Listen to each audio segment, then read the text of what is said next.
Assalamualaikum warahmatullahi wabarakatuh. Perkenalkan, nama saya Putri Rama Fitri, NIM 1814080035, jurusan Tadris IPA Fisika A, BP 18, Fakultas Tarbiyah dan Keguruan Universitas Islam Negeri Imam Bonjol Padang. Baiklah, saya akan menjelaskan sebuah video sebagai tugas ujian akhir semester saya dengan mata kuliah Metodologi Penelitian dengan dosen pengampu Dr. Miliasari, SPD, MPD, MSI. Isu-isu di bidang pendidikan dan problematika pembelajaran. Problematika pembelajaran sains di lembaga pendidikan, yaitu siswa akan bosan saat pembelajaran dengan menggunakan metode ceramah. Yang kedua, karakteristik kelainan fisiologis karena fisiologi siswa sangat berpengaruh dalam proses pembelajaran. Yang ketiga, karakteristik kelainan inteligensi. Kelainan ini dianggap sangat banyak menimpa anak berkaitan kegiatan pembelajaran. Yang keempat, kurangnya minat siswa. Dan yang terakhir yaitu kurangnya motivasi siswa dalam proses belajar. Problematika pembelajaran sains dari aspek guru. Yang pertama yaitu problem yang bersifat metodologis, yaitu problem yang terkait dengan upaya atau proses pembelajaran yang menyangkut masalah kualitas antara interaksi guru dengan siswanya, kualitas pemberdayaan sarana dan elemen pembelajaran. Yang kedua yaitu problem yang bersifat kultural, yaitu problem yang berkaitan dengan karakter atau watak seorang guru bersifat sosial dalam menyikapi atau meresapi terhadap proses pembelajaran. Yang ketiga, problem yang bersifat sosial adalah problem yang terkait dengan hubungan dan komunikasi antara guru dengan elemen yang ada di luar guru, seperti adanya kekurangan keharmonisan hubungan antara guru dengan siswa, antara pimpinan sekolah dengan siswa. Yang keempat, rendahnya pemahaman, pengetahuan, dan kompetensi guru dalam pembelajaran. Yang kelima, guru kurang mampu dalam mengembangkan teknik pengajar yang dapat menarik perhatian siswa. Yang keenam, masih banyak guru yang memakai metode ceramah dalam menyampaikan pembelajaran, sehingga potensi siswa tidak berkembang dan terasa membosankan. Yang terakhir yaitu guru kurang mengikut sertakan peserta didik dalam proses pembelajaran dan membiarkan budaya diam selama pelajaran berlangsung. PJJ daring dan luring. Kesulitan untuk menyiapkan sumber daya manusia yang memiliki kompetensi untuk mengelola sistem, baik sistem pembelajaran melalui internet maupun sistem penggunaan fasilitas atau perangkat keras, jaringan, dan software manajemen. Yang kedua, peserta didik yang secara geografis terpencar-pencar mengakibatkan sangat sulit untuk dapat secara fisik bertatap muka dengan pada guru atau instruktur maupun dengan sesama peserta didik. Yang ketiga, masalah-masalah teknis atau technical problems yang terjadi yang menyangkut sistem kerja dan fasilitas penunjang manakala tidak terdeteksi dan diatasi akan dapat berpengaruh terhadap peserta didik dalam melaksanakan kegiatan pembelajarannya. Yang keempat, kegiatan pembelajaran biasanya dilakukan melalui pemanfaatan jaringan, misalnya penggunaan internet. Namun, masih banyak siswa yang mengalami kesulitan, terutama pada masalah jaringan, sehingga siswa mengalami kesulitan jaringan yang harus pergi ke tempat tinggi untuk mendapatkan jaringan yang bagus. Yang terakhir, peranan institusi yang masih kurang dalam mewujudkan bentuk kebijakan dan komitmen, karena hal ini sangat menentukan terselenggaranya pemanfaatan internet untuk pendidikan. Blended learning. Pengajar perlu memiliki keterampilan dalam menyelenggarakan e-learning. Pengajar perlu menyiapkan waktu untuk mengembangkan dan mengelola pembelajaran sistem e-learning, seperti mengembangkan materi, menyiapkan asesmen, melakukan penilaian, serta menjawab atau memberikan pernyataan pada forum yang disampaikan oleh peserta didik. Pengajar perlu menyiapkan referensi digital sebagai acuan peserta didik dan referensi digital yang terintegrasi dengan pembelajaran tatap muka. Tidak meratanya sarana dan prasarana pendukung dan rendahnya pemahaman tentang teknologi. Diperlukannya strategi pembelajaran oleh pengajar untuk memaksimalkan potensi blended learning. Peserta didik dan guru terpisah secara fisik, sehingga interaksi secara tatap muka menjadi berkurang. Kebijakan Merdeka Belajar, pemahaman, pengetahuan, dan kompetensi guru yang rendah. Minimnya jumlah guru di beberapa daerah, guru tidak mampu dalam mengembangkan teknik mengajar. Kurangnya sarana dan prasarana pendidikan di daerah-daerah terpencil terhadap kualitas pendidikan. Kurangnya komponen sarana dan prasarana seperti lahan, ruangan, perabotan, alat dan media pembelajaran, serta buku dan bahan ajar. Kesadaran akan pentingnya kelengkapan sarana dan prasarana dalam pembelajaran masih kurang. Dampak pandemi COVID-19 terhadap pendidikan. Yang pertama, keterbatasan finansial di samping motivasi disiplin peserta didik yang menurun dan mengendor. Kedua, di kalangan guru atau instruktur sendiri, perkembangan pemikiran bahwa pemanfaatan teknologi canggih atau mutakhir seperti internet menjadi beban tambahan atau merepotkan. Yang ketiga, keterbatasan penguasaan teknologi informasi oleh guru dan siswa. Kondisi guru di Indonesia tidak seluruhnya paham akan penggunaan teknologi. Penggunaan teknologi ini dapat dilihat dari guru-guru yang lahir pada tahun 1980-an. Kendala teknologi informasi membatasi mereka dalam menggunakan media daring. Begitu juga dengan siswa yang di kondisinya hampir sama dengan guru-guru yang dimaksud dengan pemahaman penggunaan teknologi. Yang keempat, sarana dan prasarana yang kurang memadai. Banyak dari daerah Indonesia yang guru pun masih dalam kondisi ekonominya mengkhawatirkan kesejahteraan guru maupun murid yang membatasi mereka dari serba terbatas dalam menikmati sarana dan prasarana teknologi yang sangat diperlukan dengan adanya musibah COVID-19 ini. Yang kelima, akses internet yang terbatas. Jaringan internet yang hanya benar masih belum merata di pelosok negeri. Tidak semua lembaga pendidikan, baik sekolah dasar maupun sekolah menengah, dapat menikmati internet. Jika ada jaringan internet, kondisinya pun masih belum mengoffer media daring. Yang terakhir, kurang siapnya penyediaan anggaran biaya, yang juga merupakan penghambat karena aspek kesejahteraan guru dan murid masih jauh dari harapan. Ketika mereka menggunakan kuota internet untuk memenuhi kebutuhan media daring, maka jelas mereka tidak sanggup untuk membayarnya. Dari beberapa hal yang dipaparkan, ada beberapa alternatif masalah penelitian yang muncul. Yang pertama, dari aspek guru, yaitu pemahaman, pengetahuan, kompetisi guru yang rendah. Kemudian, minimnya jumlah guru di beberapa daerah dan guru tidak mampu dalam mengembangkan teknik mengajar. Dari aspek siswa, yaitu sikap siswa dalam mengajar yang kadang menolak dan mengabaikan dalam proses pembelajaran. Yang kedua, kurangnya motivasi, konsentrasi, dan tidak percaya diri, dan kebiasaan siswa yang kurang baik dalam belajar. Yang ketiga, siswa akan cepat merasa bosan saat pembelajaran dengan metode ceramah. Kemudian dari aspek sarana dan prasarana. Sarana dan prasarana di daerah terpencil masih kurang. Yang kedua, kurangnya komponen sarana dan prasarana. Yang ketiga, kurangnya kesadaran akan pentingnya kelengkapan sarana dan prasarana. Dari beberapa permasalahan yang disampaikan, ada alasan saya memilih masalah penelitian tersebut dari aspek guru, karena masih ada guru yang pemahaman, pengetahuan, dan kompetensinya yang rendah. Untuk di beberapa daerah, guru masih kurang, khususnya untuk di daerah terpencil, sehingga harus menjadi perhatian pemerintah dan kita semua.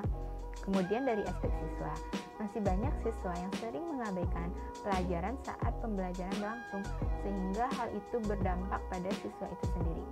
Nah, yang ketiga yaitu dari aspek sarana dan prasarana.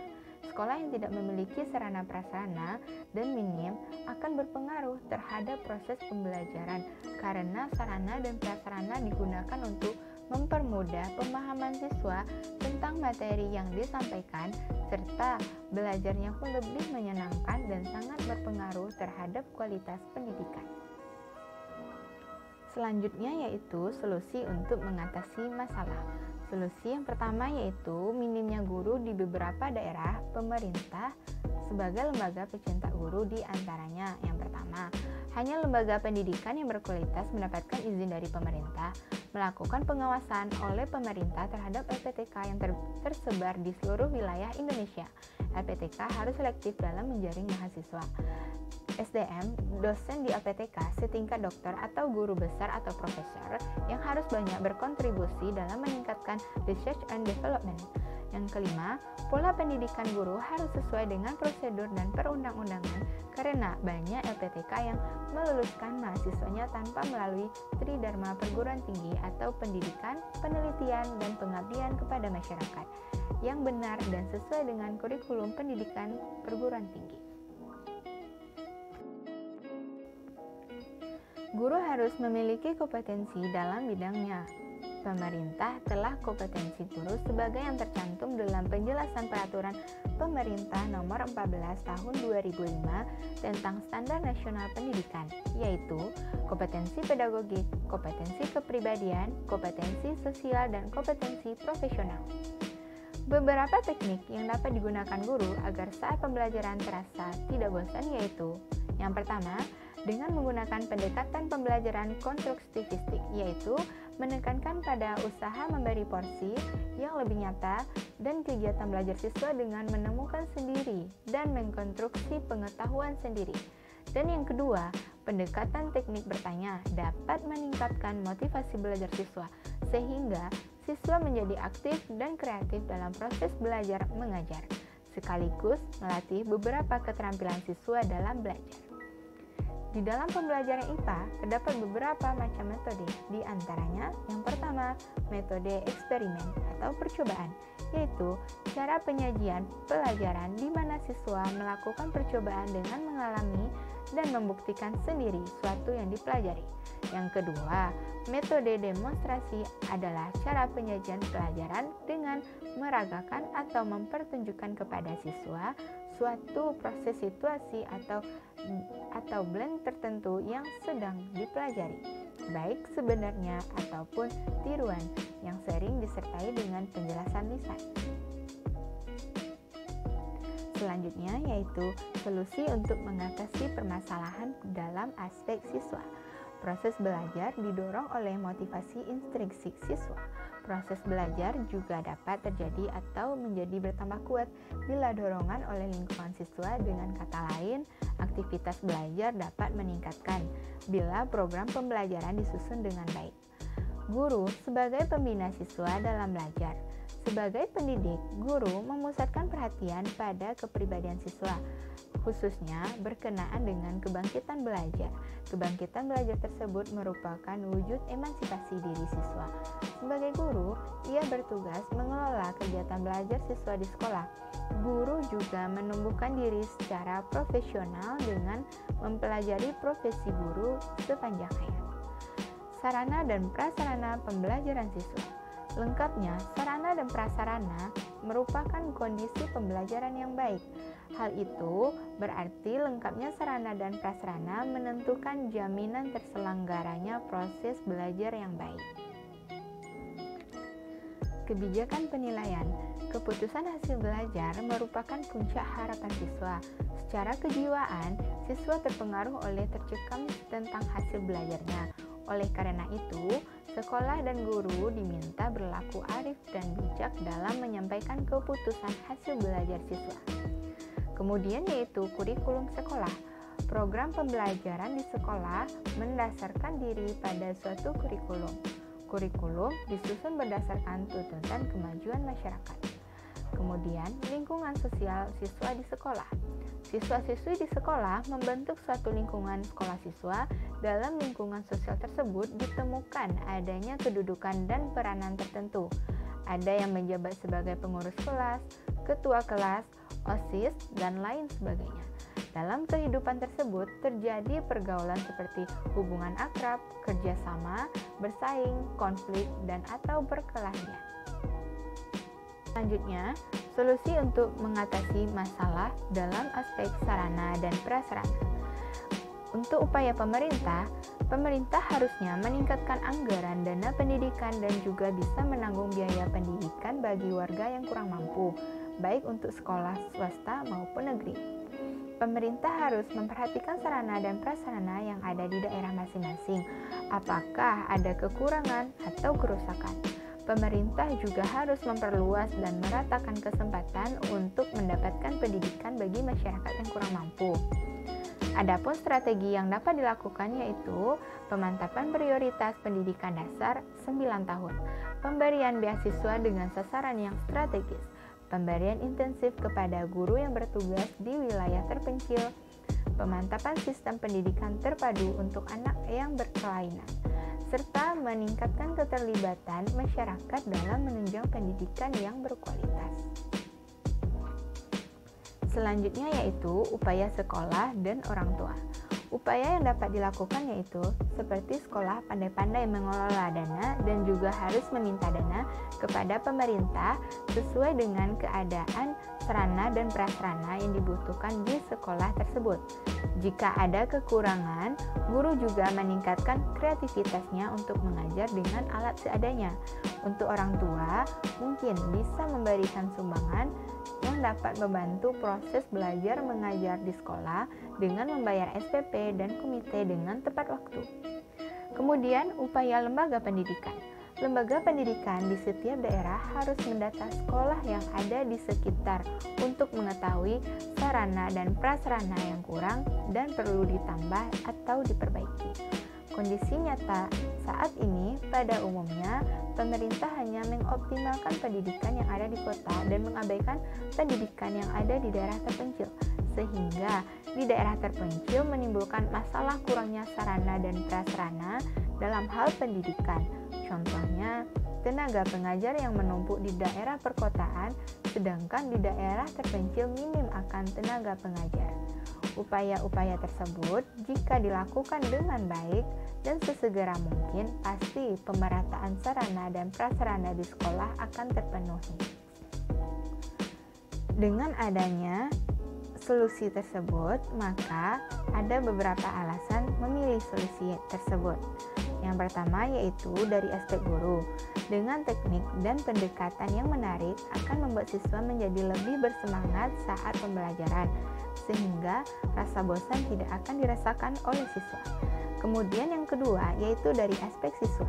Permasalahan pada siswa saat pembelajaran dipengaruhi oleh faktor internal dan eksternal agar dapat menyelesaikan permasalahan tersebut. Maka sekolah, guru, dan orang tua lingkungan sangat penting perannya. Dan yang ketiga yaitu dari aspek sarana dan prasarana. Kurangnya sarana dan prasarana di sekolah menyebabkan terhalangnya keberlangsungan proses pembelajaran di sekolah. Untuk itu, perlu upaya-upaya yang diberikan untuk memenuhi kebutuhan sarana dan prasarana di sekolah. Upaya tersebut bisa dilakukan oleh pemerintah, sekolah, lembaga-lembaga pendidikan, maupun dari orang tua peserta didik. Alternatif judul penelitian dari masalah dan solusi yang saya sampaikan yaitu yang pertama, problematika pendidikan, yang kedua, problematika guru, siswa, dan ketersediaan sarana dan prasarana terhadap proses pembelajaran, dan yang ketiga, permasalahan yang terjadi saat proses pembelajaran. Manfaat dari hasil penelitian dan kepada siapa manfaat ini ditujukan. Yang pertama, manfaat kepada pemerintah. Hasil dari penelitian, maka pemerintah akan lebih mengetahui apa saja permasalahan yang terjadi pada guru, siswa, serta sarana dan prasarana yang akan berpengaruh saat proses pembelajaran. Yang kedua, manfaat kepada kepala sekolah. Kepala sekolah dapat mengambil keputusan dalam bidang pendidikan, yaitu dapat mengambil kebijakan tentang pendekatan dan teknik yang cocok digunakan sesuai dengan mata pelajaran yang diajarkan. Yang ketiga, manfaat kepada guru. Guru menggunakan pendekatan dan teknik yang cocok dalam pembelajaran diharapkan dapat dijadikan sebagai acuan dalam melaksanakan pembelajaran. Dan yang terakhir yaitu manfaat kepada siswa. Dengan ini, siswa diharapkan dapat meningkatkan hasil belajar. Baiklah, sekian penjelasan dari saya. Mohon maaf apabila ada kata-kata yang salah. Assalamualaikum warahmatullahi wabarakatuh.